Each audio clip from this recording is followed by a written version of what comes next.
Good morning, my dear children. Hope you all are doing fine. Today we are going to start chapter 6 of your reader. Children, the throne of justice.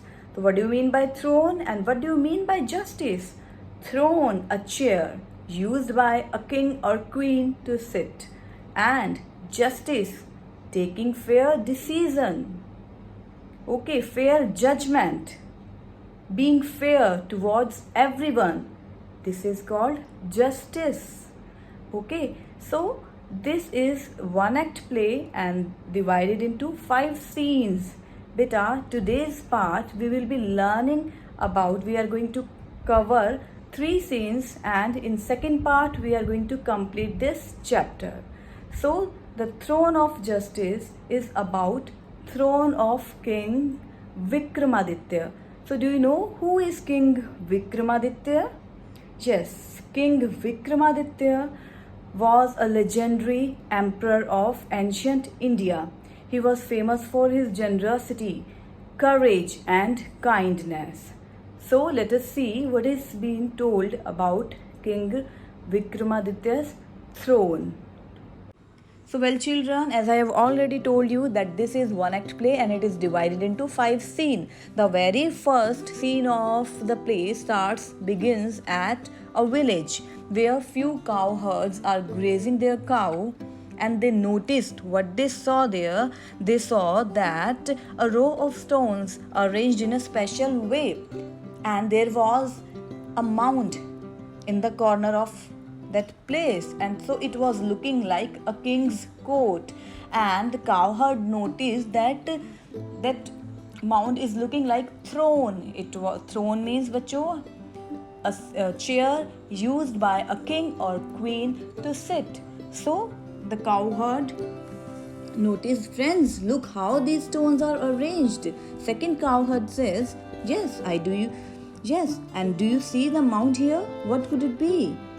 So, mound means a large pile of earth, an area of earth that is above from the rest of the part. Third cowherd says, I think it is a king's judgment seat. The third cowherd was very wise and he thought that it is a judgment seat. Judgment seat where a king or queen sits and take decision. All the cowherds amazed, they were very surprised. Oh, king's judgment seat. Now, first cowherd says, yes, I think a king sat on this throne and gave judgments. He took decision while sitting on this chair or throne. Fourth cowherd, let's have a game. So there was an idea strike in the mind of fourth cowherd. He thought of playing a game. Fifth cowherd, let's play at having trials. Trials means, what do you mean by the formal examination of evidences in a court by a judge. Like before a judge, everyone just keeps his or her point of view, and after listening everyone's point of view, king takes his decision. So they were thinking of playing like that. So now third cowherd says, I'll sit on the mound and solve your quarrels and disagreement. I'll be the judge. So the third, we know that the third cowherd very wise. So he said that I am going to sit on the mound and I am going to become the judge. I'll be taking the decision. Quarrels means fight or issues between someone. Disagreement, that I am not agree with someone. So the cowherds gather together and make up quarrels. So they started fighting. The third cowherd moves up to the mound and sits on it. As soon as he sits on the mound, he becomes serious and solemn. Solemn means very serious. The other cowherds are joking and laughing. It was a game for them. But third cowherd, as he sits on that mound, he becomes very serious. Third cowherd, now he says sternly, firmly, proceed to continue doing something. Proceed means to continue doing something. Fifth cowherd presents his problem in front of third cowherd because he was acting as a judge. "Oh king, please solve our problem. This friend of mine has eaten the food my mother gave for me. Now I am hungry. When I ask him to give me something to eat, he refuses, saying that he has already eaten up the food his mother gave for him. Please settle this quarrel." So, a quarrel was presented before king. "Please solve our problem that the friend of mine has eaten my food and he is not giving his food to me because I am feeling hungry." At that time, all the cowherds were laughing, joking, but the third cowherd was very thoughtful. He was thinking deeply and he was still very serious. So, third cowherd, after thinking a lot, he took a decision. "Well, I have thought about the matter. One should never go hungry, so let us solve the matter of your food first." So, he was very wise. Before giving punishment to that other cowherd, he solved the problem of his hungerness. So he decided the punishment for and then decide the punishment for your friend. As none of your friend have eaten their food as of yet, they will share their food with you today, so that you do not go hungry. So he asked other cowherds to share their food with that cowherd as for punishment, and for that another cowherd punishment was also there for that cowherd. As for punishment, tomorrow your friend will bring food for you as well.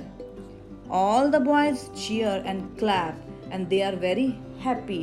So all the boys, all the cowherds were very happy with the decision of king. All the cowherds, now they went to their home. They returned back to their home. So children, now you noticed that the scene 1 ends with a happy note. Now it is time for scene 2.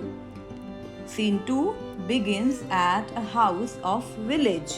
This was the house of 6th cowherd, the cowherd who has eaten food of his friend and not gave anything him to eat in return. So now let us see what is going to happen. So now 6th cowherd is sitting with his mother. His mother asked him, "How was your day today?" 6th cowherd replied, "Well, we had a very enjoyable and exciting day today.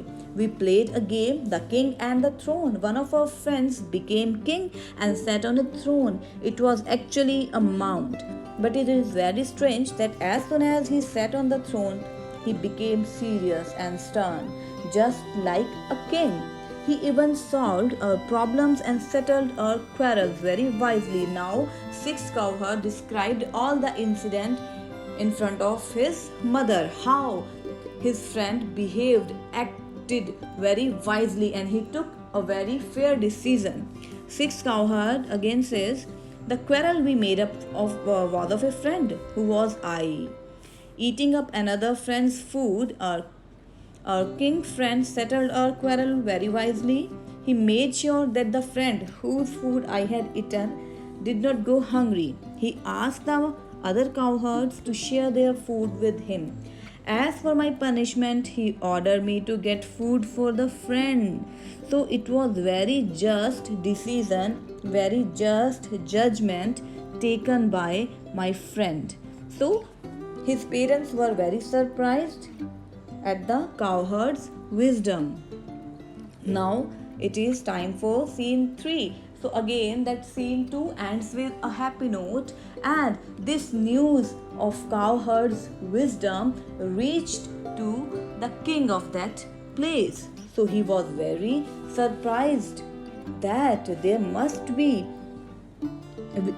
throne of King Vikramaditya lies buried under the mound on which the boy sat when he gave judgment. So king was very curious to find the throne of that king Vikramaditya. So I think you all people are aware about King Vikramaditya, as I have told you during the introduction. So the king is sitting with a few ministers. Now scene 3, king says, I want to know something. If the famous throne of King Vikramaditya lies buried under the mound on which the boy sat when he gave judgment, if the throne can make a cowherd give wise decision, won't it help me to become a better king? So he thought to take that throne for that place, and he wanted to become a better king so that he'll be able to take more and more wiser decision for his kingdom. King, I have asked my men to dig up the ground and find what lies hidden there. There will soon be here. So king कहता है अपने लोगों को, he sent them to dig up, remove some that upper portion of that earth, so that he'll be able to find what is lies hidden there. Kept something in a place where it cannot be seen. So it was lying that under the earth. The sound of people talking is heard from backstage. Careful, gently, slow, it's heavy but precious for the king. So the men of kings were able to find that throne of King Vikramaditya. So they were saying carefully, gently, slow, it is very heavy, and handle it carefully because it is very precious, it is of great value for the king. 5 men carrying the throne enter the stage because the play was being acted on stage. So the throne entered the stage. A few follow them. They put the throne down and wait for orders. The throne is covered with mud, as it was hidden in the mud, in the earth. So it was covered. Now it was covered with mud. King inspects the throne. He looks at the throne very keenly. बहुत ध्यान से उसको देखता है. And he gives order. Clean and polish the throne. Tell the royal priest to find an auspicious date on which I shall sit on the throne of Vikramaditya and try to solve the people's problem and conflicts. So वो कहते हैं just call royal priest, जो पुजारी है, शाही पुजारी हैं, just call him so that he'll be able to find an auspicious date, an auspicious, very pure date on which I can start any work, and that work definitely will be succeeded. I shall sit on the throne of Vikramaditya and I'll be able to take fair decision, and I'll be able to solve the problem and fight and arguments of people. Conflicts meta, fights and arguments. King, what are these? They look like carving. Of course, they are Garuds. Count them. So on that throne, Garud it is a kind of bird. It is a kind of ancient bird. It is assumed, according to Hindu mythology, Garud is called Vahan of Lord Vishnu, vehicle of Lord Vishnu. Okay, you can see in that picture, Garuds are carved, are made. There are 24. King कहता है there are 24 Garuds. I wonder what they are for. Why they are carved on this throne? I do not have any idea about these Garuds. So what do you mean by Garud? Garud is a kind of bird that was found in ancient India. It is called, according to Hindu mythology, Vahan of Lord Vishnu. Now present time it resembles with eagle. Okay, so children, today we will be reading till here. We will be completing this chapter in next video lecture. Okay, till then, try to read all the chapter yourself once. Okay children, thank you. Have a nice day.